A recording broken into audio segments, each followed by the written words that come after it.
Twelfth geography अध्याय 2 में आगे हमारे क्वेश्चन है जनसंख्या घनत्व क्या है तथा इसके कितने प्रकार हैं। प्रथम अंकगणितीय घनत्व या साधारण जनसंख्या घनत्व प्रति इकाई क्षेत्रफल पर निवास करने वाले लोगों की संख्या को साधारण जनसंख्या घनत्व कहते हैं। यह कुल जनसंख्या तथा क्षेत्रफल का अनुपात होता है। इसको हम निम्न सूत्र से दर्शा सकते हैं, अर्थात जनसंख्या घनत्व बराबर कुल जनसंख्या बटे कुल क्षेत्रफल। आगे हमारा आता है कायिक घनत्व या पोषक घनत्व। यह घनत्व हमें यह बताता है कि कितनी भूमि के द्वारा कितने लोगों को पोषण प्रदान किया जा रहा है, भूमि पर लोगों का कितना दबाव बढ़ रहा है। तो इसको हम प्रति इकाई कृषि भूमि पर रहने वाले लोगों की संख्या के रूप में व्यक्त करते हैं। यह कुल क्षेत्रफल की बजाय कुल कृषि योग्य भूमि के क्षेत्रफल तथा लोगों की संख्या का अनुपात होता है। जैसे हम साधारण जनसंख्या घनत्व में कुल क्षेत्रफल लेते थे, तो यहाँ कुल क्षेत्रफल नहीं लेते, बल्कि वह क्षेत्रफल के आंकड़े लिए जाते हैं जिस पर खेती की जाती है जो कृषि के योग्य है। ऐसी भूमि जो दलदली है या जहाँ नगर बने हुए हैं, ऐसे आदि कार्यों में लगी हुई है या व्यर्थ है, ऐसी भूमि को कुल क्षेत्रफल में से निकालकर जो कुल जनसंख्या के साथ अनुपात निकाला जाता है, उसे हम पोषक घनत्व कहते हैं। अतः इसका फार्मूला है कुल जनसंख्या बटे कुल कृषिगत क्षेत्रफल। इसके निम्नलिखित लाभ हैं। इससे भूमि जनसंख्या भार का अनुमान लगाया जा सकता है। कृषि प्रधान देश के लिए यह अति महत्वपूर्ण है। प्रति वर्ग किलोमीटर कुल कृषि भूमि पर निर्भरता का पता चलता है और इससे हम कृषि गहनता सूचक का निर्धारण भी कर सकते हैं। हमारा अगला प्रश्न है, विश्व में उच्च जनसंख्या घनत्व तथा विरल जनसंख्या घनत्व वाले क्षेत्रों का वर्णन करो। माय डियर लर्नर्स, ये क्वेश्चन HBSC हरियाणा बोर्ड में बार बार पूछा जाता है, इसलिए इसमें हमारा सबसे पहले आता है उच्च जनसंख्या घनत्व वाले क्षेत्र।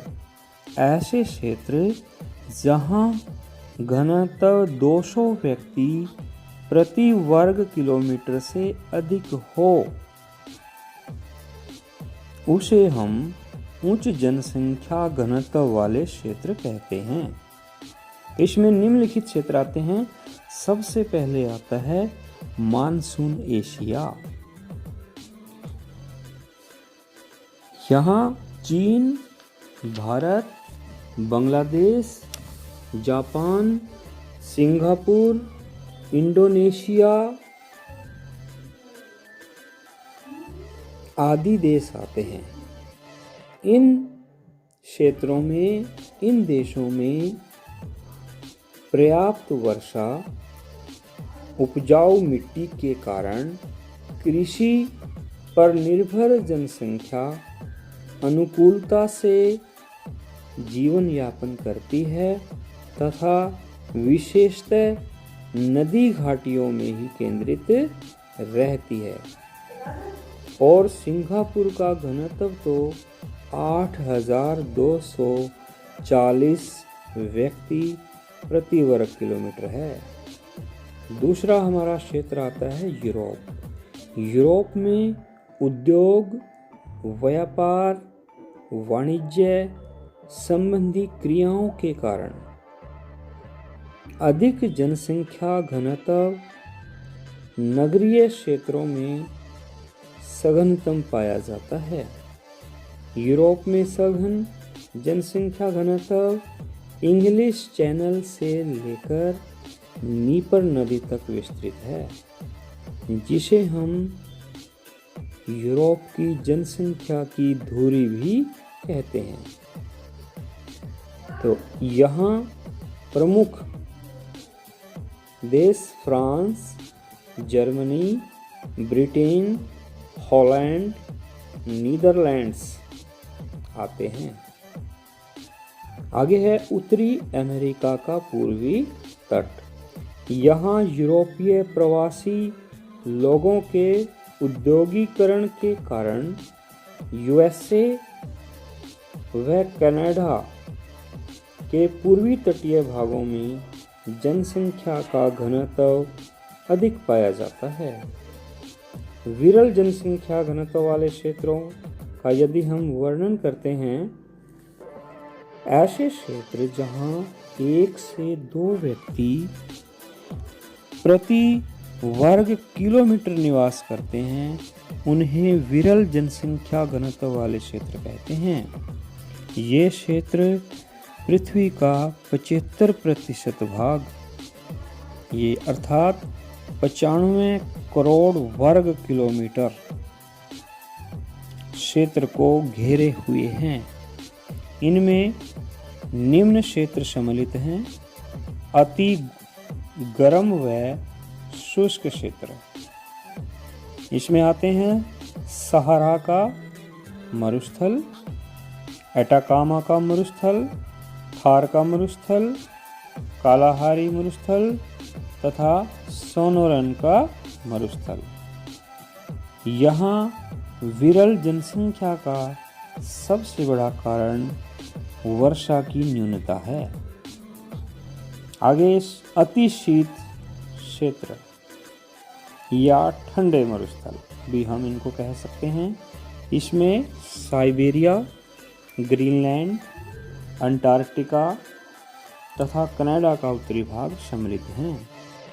आगे अति आर्द्र क्षेत्र या अति आर्द्र जलवायु वाले क्षेत्र। जैसे कि सेम वही बात है, हमने जनसंख्या के वितरण को प्रभावित करने वाले कारक किए थे, यहाँ पर भी वही हैं। ऐसे ही अमेजन बेसिन, जायरे बेसिन तथा भूमध्य रेखीय क्षेत्र, यहाँ घने जंगलों के कारण तथा स्वास्थ्य के लिए हानिकारक अति आर्द्र जलवायु के कारण विरल जनसंख्या पाई जाती है। हमारा अगला प्रश्न है, विश्व में जनसंख्या वितरण का सामान्य वर्णन करो। धरातल पर लोगों का अनुकूलता के अनुसार यत्र तत्र कम या अधिक निवास करना जनसंख्या वितरण कहलाता है। जनसंख्या वितरण की विश्व स्तरीय विशेषताएं निम्न हैं। प्रथम विशेषता है, इस समय विश्व की 7 अरब जनसंख्या में से 90% जनसंख्या केवल 10% भाग पर निवास करती है और 10% जनसंख्या 90% भाग को घेरे हुए है। द्वितीय पॉइंट है हमारा, द्वितीय बिंदु है, विश्व की जनसंख्या 61% एशिया में ही रहती है, बाकी 39% जनसंख्या पूरे विश्व में बिखरी हुई है। हमारा नेक्स्ट बिंदु है, विश्व की 47% जनसंख्या 4 देशों चीन, भारत, यूएसए तथा इंडोनेशिया में है। अगला बिंदु है विश्व जनसंख्या का 90% उत्तरी गोलार्ध में तथा 10% दक्षिणी गोलार्ध में है। अगला बिंदु है विश्व की 50% जनसंख्या 20 अंश उत्तरी अक्षांश से 40 अंश उत्तरी अक्षांशों के मध्य पाई जाती है। नेक्स्ट बिंदु है विश्व की 77% जनसंख्या विकासशील देशों में ही निवास करती है। हमारा अगला प्रश्न है जनसंख्या वृद्धि की प्रवृत्तियों का उल्लेख करो। सृष्टि के प्रारंभ से लेकर जनसंख्या में निरंतर वृद्धि हो रही है। इसकी वृद्धि की प्रवृत्तियां निम्न प्रकार से हैं। सभ्यता का प्रारंभिक चरण, इस चरण में मनुष्य घुमक्कड़ होता था, आखेट संग्रहण आदि क्रियाएं करता था, इसलिए जनसंख्या वृद्धि में छुटपुट या लगभग नगण्य वृद्धि होती थी। हमारा इसमें नेक्स्ट बिंदु आता है कृषि क्रांति का उद्भव। यह क्रांति 10,000 वर्ष पूर्व आई थी। इस समय भी वृद्धि बहुत ही कम थी, यानी कि जब कृषि क्रांति आई, कृषि क्रांति के प्रारंभ में भी विश्व की जनसंख्या बहुत ही कम थी और यह पहली शताब्दी में केवल 25 करोड़ ही थी। हमारा नेक्स्ट बिंदु औद्योगिक क्रांति तथा व्यापार। 16वीं तथा 17वीं शताब्दी में व्यापार तथा 1750 औद्योगिक क्रांति के प्रारंभ में जनसंख्या 70 करोड़ हो गई थी और औद्योगिक क्रांति ने जनसंख्या में विस्फोट कर दिया था। नेक्स्ट बिंदु तकनीकी विकास। भाप के इंजन का आविष्कार, यंत्रीकरण, विज्ञान व प्रौद्योगिकीय विकास, जीवन स्तर में सुधार, चिकित्सा व स्वास्थ्य सुविधाओं से मृत्यु दर में गिरावट आने से जनसंख्या वृद्धि में नाटकीय रूप से परिवर्तन हुआ। हमारा नेक्स्ट बिंदु आता है वृद्धि दर में कमी की प्रवृत्ति। जनसंख्या वृद्धि दर 1960 तक 2.1% तक पहुंच गई थी और यह चिंता का विषय बन गया। विकसित देशों ने इस गति को धीमा किया। विकासशील देश भी करने का प्रयास कर रहे हैं। रूस, लटविया, बेलारूस आदि ऐसे देशों में तो जनसंख्या वृद्धि ऋणात्मकता की ओर चली गई है। माय डियर लर्नर्स, आगे हमारा क्वेश्चन आता है जनसंख्या वृद्धि से उत्पन्न समस्याओं का वर्णन करो। जनसंख्या वृद्धि बच्चों 2 प्रकार की होती है। जनसंख्या घटती है उसको भी वृद्धि माना जाता है, जनसंख्या बढ़ती है उसको भी वृद्धि कहते हैं। तो जनसंख्या वृद्धि ऋणात्मक तथा धनात्मक 2 प्रकार की होती है। यदि जनसंख्या घटती है तो उसे ऋणात्मक वृद्धि कहते हैं, यदि उसमें बढ़ोतरी होती है तो उसे धनात्मक वृद्धि कहते हैं। धनात्मक वृद्धि के परिणाम, धनात्मक वृद्धि के हमारे सामने क्या परिणाम आते हैं? इससे संसाधनों पर अत्यधिक दबाव बढ़ता है।